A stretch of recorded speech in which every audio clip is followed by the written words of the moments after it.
اعوذ باللہ من الشیطان اللعین الرجیم بسم اللہ الرحمن الرحیم اللہم صلی علی محمد وعلی محمد وعجل فرجہم ولعن عدوہم۔ مومنین کرام، آج انتہائی اہم عنوان پہ آپ کی خدمت میں معروضات پیش کرنا چاہ رہے ہیں۔ عنوان ہے اللہ کے علاوہ حجت اللہ سے، نائب خدا سے، نبی یا امام سے مدد مانگنا۔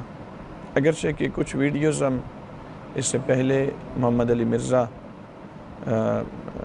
جیلمی کے جواب میں ریکارڈ کروا چکے ہیں اور آپ کی خدمت میں پیش کی جا چکی، لیکن ایک سوال جو کہ اکثر مومنین کرتے ہیں، تو چونکہ وہ اسی یا علی مدد کے عنوان سے ہی مربوط ہے، تو اس لیے تو سوال یہ کرتے ہیں کہ کیا اس کائنات عالم میں تکوینی طور پر کیا معصوم تصرف کرتے ہیں یا کر سکتے ہیں؟ اگر کر سکتے ہیں اور یہ تصرف ثابت ہو جائے تو پھر تو یا علی مدد خود بخود ثابت ہو جائے گا، اور اگر تصرف ہی ثابت نہ ہو تو پھر یہ موضوع اس کے لیے اس پر بہت سارے اشکالات اور سوالات اس پہ اٹھ سکتے ہیں۔ تو چونکہ انتہائی اساسی اور بنیادی ایک سوال ہے، تو اس عنوان سے مربوط کہ کیا واقعاً معصوم کو خدا نے یہ اذن دیا ہے کہ وہ کائنات عالم میں تصرف کر سکے؟ تو اس سلسلے میں ہم کچھ آیات بھی آپ کی خدمت میں پیش کرتے ہیں اور کچھ احادیث بھی پیش کریں گے تاکہ کسی قسم کی خلش باقی نہ رہے۔ یہ بات طے ہے کہ جس طرح خدا تکوینی طور پہ ہماری خلقت کے مراحل طے کرتا ہے اور اپنے آپ کو خالق کہتا ہے، اپنے آپ کو رب کہتا ہے، ربوبیت کے عنوان سے خداوند متعال نہ صرف اسباب تشریع بلکہ اسباب تکوین، نظام کائنات کی تدبیر میں ایک لمحہ انقطاع و توقف نہیں آنے دیتا۔ یہ ربوبیت ہے اس کی، اور جس کی تعریف ایک ہم پیش کر چکے ہیں اسی چینل پہ۔ آپ ربوبیت کے عنوان سے اگر آپ ویڈیوز دیکھیں گے تو آپ کو مل جائے گی کہ انشاء الشیء حالا فحالا الی حد التام یسوق الشیء الی جہت الکمال برفع النقائص، کہ کسی چیز کو کمال کی طرف لے کے چلنا، اس طرح کہ اس میں نقائص کو دور کرنا اور کمال تک پہنچا دینا۔ یہ تعریفات اگرچہ الفاظ کے اعتبار سے مختلف ہیں، لیکن دونوں مفہوم کے اعتبار سے تقریباً ایک ہی ہے۔ تو ربوبیت یہ ہے۔ تو خداوند متعال اس کائنات عالم کا مالک ہے، اور خداوند متعال انہیں زمین و آسمان کا خالق بھی ہے، رب بھی ہے۔ جہاں اس کی خالقیت ہے وہاں اس کی ربوبیت بھی ہے، لیکن جہاں پہ خداوند متعال اپنے آپ کو رب کہتا ہے، خالق کہتا ہے، وہاں پہ اپنے آپ کو ولی بھی کہتا ہے، اور ولی بھی اس طرح کہ انما ولیکم اللہ ورسولہ والذین آمنوا الذین یقیمون الصلاۃ ویؤتون الزکاۃ وہم راکعون۔ اللہ بھی ولی، اس کے رسول بھی ولی، اور وہ بھی ولی جو نماز پڑھتے ہیں اور رکوع کی حالت میں زکوٰۃ دیتے ہیں۔ یہ متفق علیہ بلکہ متواتر حدیث ہے، احادیث ہیں کہ امیر المومنین علیہ السلام۔ اب لفظ ولی خداوند متعال نے جہاں پر ایک دفعہ استعمال کیا اور آگے 3 ذوات کا تذکرہ کیا، اپنا نام لیا، رسول اللہ کا تذکرہ کیا اور مولا متقیان کا تذکرہ کیا۔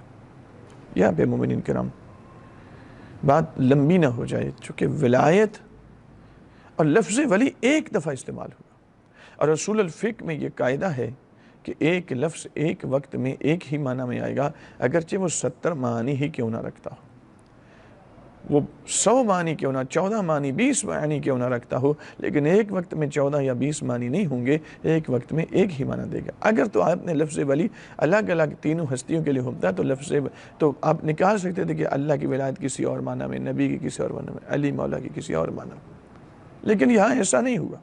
خداوند متعال نے لفظ ولی ایک دفعہ استعمال کر کے اپنا نام لیا، رسول اللہ کے لیے امیر المومنین کا تذکرہ کیا، اعلان کر دیا کہ جس معنی میں میری ہے اسی معنی میں نبی کی ولایت ہے، جس معنی میں نبی کی ہے اسی معنی میں علی کی ولایت۔ یہ ولایت، بات ذہن میں رکھیں، یہ ولایت ربوبیت نہیں ہے۔ ربوبیت الگ عنوان ہے، ولایت الگ عنوان ہے۔ جہاں ربوبیت کی بات آتی ہے تو خداوند متعال اپنے سوا کسی کو رب نہیں کہتا۔ اس لیے خداوند متعال خود فرماتا ہے کہ کیا ہم نے انہیں کہا ہے کہ تم انبیاء کو اپنا رب مانو اور ملائکہ کو اپنا رب مانو؟ کیا ہم تمہیں توحید کا درس دینے کی تعلیم دینے کے بعد ہم تمہیں کفر کا حکم دیں گے؟ یہ قرآن کا حکم ہے، یہ آیت قرآنی ہے، تو ایسا نہیں ہو سکتا۔ لہذا ربوبیت کی نفی کی لیکن ولایت کا اس بات کیا، اپنے آپ کو بھی ولی کہا، رسول اللہ کو بھی ولی کہا، امیر المومنین کہا۔ تو ولایت دو قسم کی، ولایت تکوینی، ولایت تشریعی۔ یہ ایک بات ذہن میں رکھیں۔ ولایت تشریعی کیا ہے؟ ولایت تشریعی ہے کہ جو شریعت اللہ کی طرف سے آتی ہے اس شریعت میں ولایت، ولی ہونا، یعنی کس عنوان سے ولی ہے کہ جاعل شریعت خدا کی ذات ہے، اور اس شریعت کو لے کر آنے والے پیغمبر شریعت رسول اللہ، اور اس شریعت کا نفاذ کرنے والے رسول اللہ کے اوصیاء ہیں، اولیاء ہیں، امیر المومنین علیہ السلام ہیں، باقی ائمہ۔ ایک تو یہ عنوان ہے۔ اس کے علاوہ بہت سارے احکام شریعت ہیں کہ جو رسول اللہ نے بیان کیے، اللہ نے بعد میں ان کی تائید کی۔ یعنی فی الجملہ پروردگار نے یہ حق بھی تفویض کیا میرے آقا کو، رسول اللہ کو۔ تو تشریعت کے اندر بھی تصرف کا حق اللہ کے اذن کے تابع رہتے ہوئے اللہ نے انہیں عطا کیا۔ مثلا دیت کا باب اگر دیکھیں، فقہی طور پہ شریعت کا باب کھولیں اور فقہ کا دیت کے ابواب میں دیکھیں تو بہت ساری دیتیں ایسی ہیں جو قرآن نے بیان نہیں کی، رسول اللہ نے بیان کی ہے، لیکن اللہ نے ان کی تائید فرمائی ہے۔ یہ ہے رسول اللہ کا تصرف۔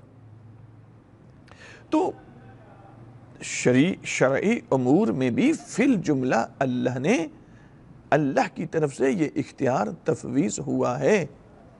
اور البتہ یہ بات ہے کہ یہ بالجملہ نہیں، یہ فی الجملہ، یعنی بعض امور میں کہ آقا دو جہان صلی اللہ علیہ وسلم ایک حکم دیتے ہیں، اللہ اس کی تائید کر دیتا ہے۔ یہ ہے معزون من اللہ، اللہ کے مد مقابل کوئی بھی نہیں۔ اگر ان ہستیوں میں سے کوئی نہیں، اگر کوئی لانے کی کوشش کرتا ہے تو وہ کفر و شرک کرتا ہے۔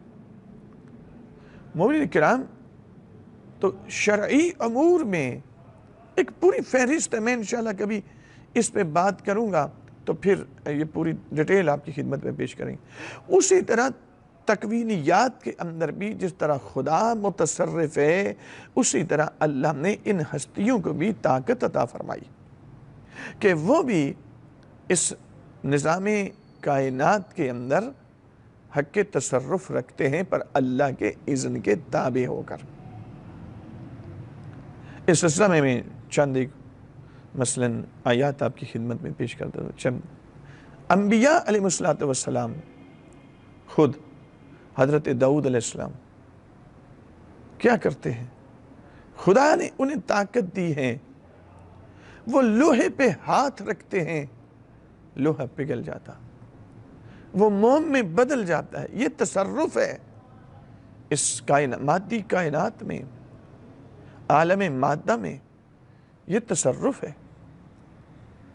حضرت سلیمان علیہ السلام جب ایک دفعہ نماز عصر رہ گئی، اللہ کے نبی ہیں، وہ گھوڑوں کا معاملہ خود قرآن کے اندر موجود ہے، یہ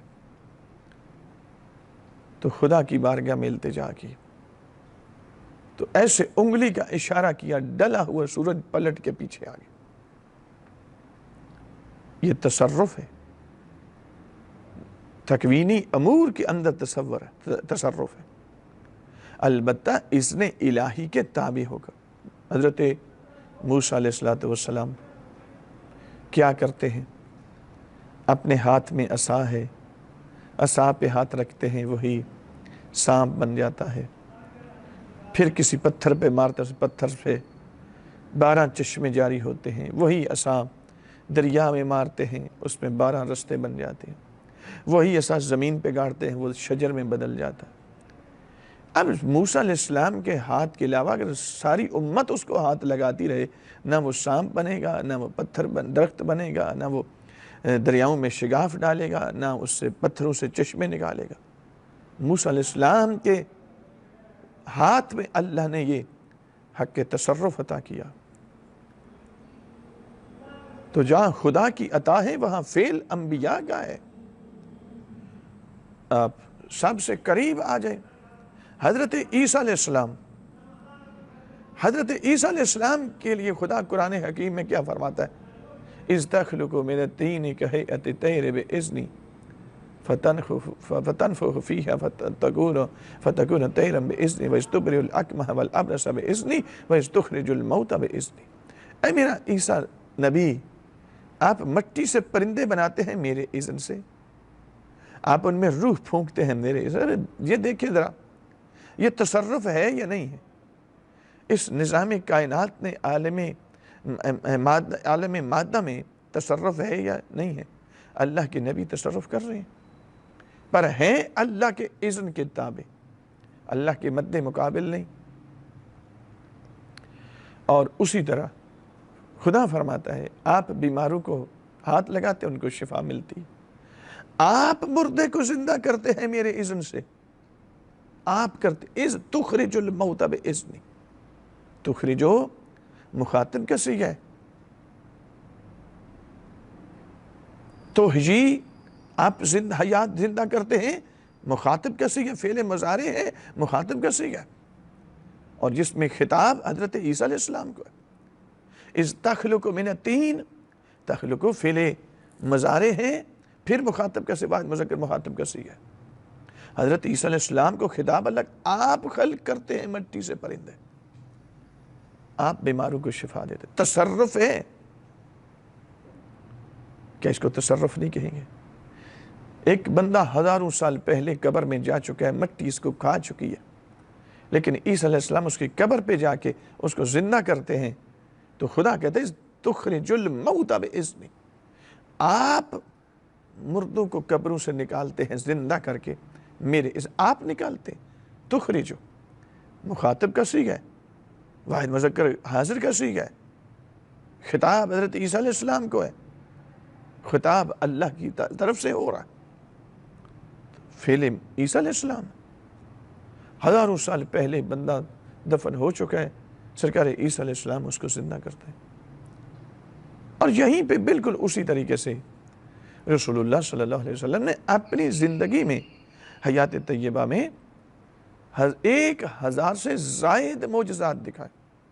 یہ الگ بات ہے کہ معجزے کی شرطیں پوری ہوں گی تو پھر دکھائیں گے، معجزے کی طاقت ہمہ وقت بدن معصوم میں موجود ہوتی ہے، ذات معصوم میں ہوتی ہے، لیکن ہمہ وقت معجزہ دکھاتے نہیں۔ دکھاتے کب ہیں؟ جب اس کی شرطیں پوری ہوں گی۔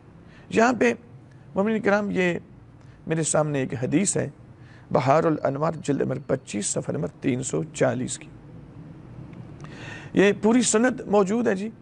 محمد بن سنان جو کہ 4 ائمہ کے صحابی بھی ہیں اور 4 ائمہ کے ناصر بھی ہیں، حضرت امام علی نقی علیہ السلام کے پاس حاضر ہوتے ہیں، اور امام علی نقی علیہ السلام کے پاس آ کے شیعوں کے درمیان اس دور میں جو اختلافات پائے جاتے تھے اس اختلاف کا تذکرہ کرتے ہیں۔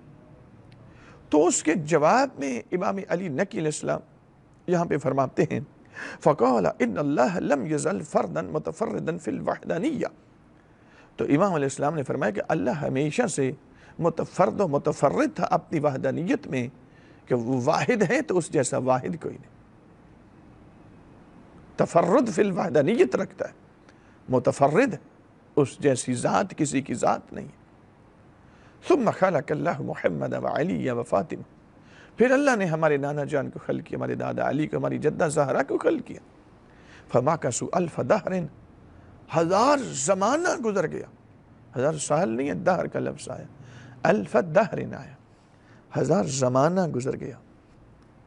ثم خلق الاشیاء، پھر اللہ نے تمام اشیاء کو خلق کیا، واشہدہم، ان تمام اشیاء کی خلقت پر اللہ نے ان ہستیوں کو گواہ بنا لیا، واشہدہم خلقہا، اس تمام مخلوقات کی خلقت پر، وہ جنت ہے، وہ جہنم ہے، وہ لوح محفوظ ہے، وہ عرش علا ہے، وہ تحت الثری ہے، وہ شمس و قمر ہے، وہ ملائکہ کی خلقت ہے، وہ باقی مخلوقات کی خلقت ہے، تمام مخلوقات کی خلقت پر ان ہستیوں کو خدا نے گواہ بنایا۔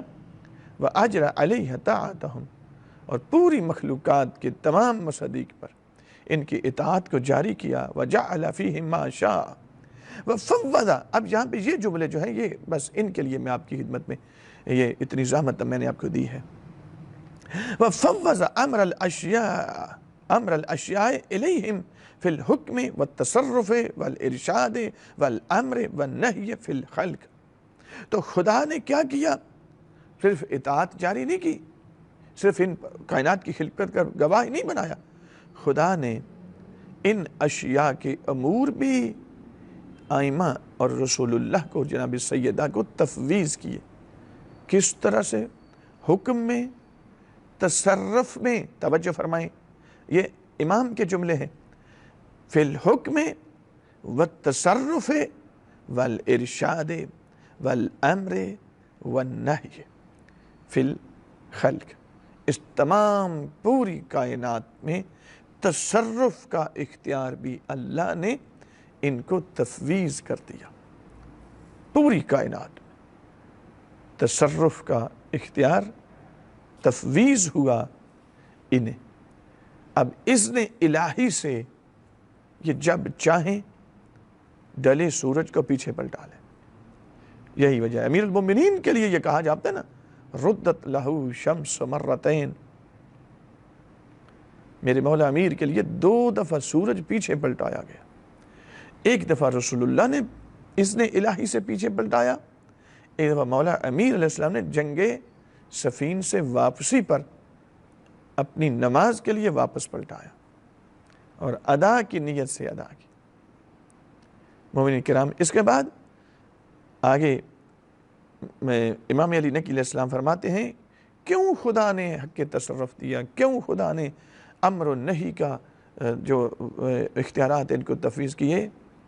اس لیے لِأَنَّهُمُ الْوَلَاةِ، چونکہ یہ اس کے ولی ہیں، فَلَهُمُ الْأَمْرُ وَالْوَلَایَةُ وَالْهِدَایَةُ فَهُمْ أَبْوَابُهُ وَنُوَّابُهُ وَحِجَابُهُ، کہ انہی کے لیے امر ہے، انہی کے لیے ولایت ہے، انہی کے لیے ہدایت ہے۔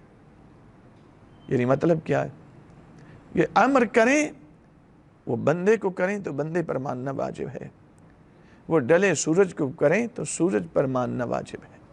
اس لیے جب کیا تو پلٹ کر واپس آئے۔ رسول اللہ نے امر کیا، انگلی کے اشارے سے چاند کو 2 حصوں میں تقسیم کر دیا۔ خدا قرآن میں فرماتا ہے اقتربت الساعہ وانشق القمر، یہ رسول اللہ کا تصرف ہے۔ نہج البلاغہ کے اندر ایک معجزہ مولا امیر علیہ السلام نے بیان کیا ہے رسول اللہ کا، فرماتے ہیں، اور بڑا ناز کیا مولا امیر علیہ السلام نے۔ ایک ہی معجزہ یہاں پہ بیان ہوا ہے، فرماتے ہیں میں اپنے مولا کے ساتھ کھڑا تھا تو مشرکین مکہ آئے، کہا کہ عبداللہ کے بیٹے وہ جو سامنے شجر ہے، درخت ہے پہاڑی پر، آپ اس کو اشارہ کریں، آدھا ادھر رہے آدھا ادھر آئے، ہم پھر دیکھیں گے، ہم آپ کو نبی مان لیں گے۔ میرے مولا امیر علیہ السلام فرماتے ہیں کہ میرے آقا نے انگلی کا اشارہ کیا، یہ ہے تصرف، یہ ہے اس حدیث کے مصادیق جن کو اللہ نے اس تکوینیات کے اندر اس نے تصرف تفویض کیا ہے. ایسے انگلی کے اشارے دو حصوں میں کٹ گیا، آدھا ادھر رہا آدھا قریب آیا. کہا نہیں، یہ پیچھے جائے، اس کے ساتھ ملے، جڑوں سمیت سارا آئے، ہر پتہ اس کی ٹہنیاں آپ کے اوپر جھک جائیں اور ہر ٹہنی سے آپ کی رسالت کی آواز سنے.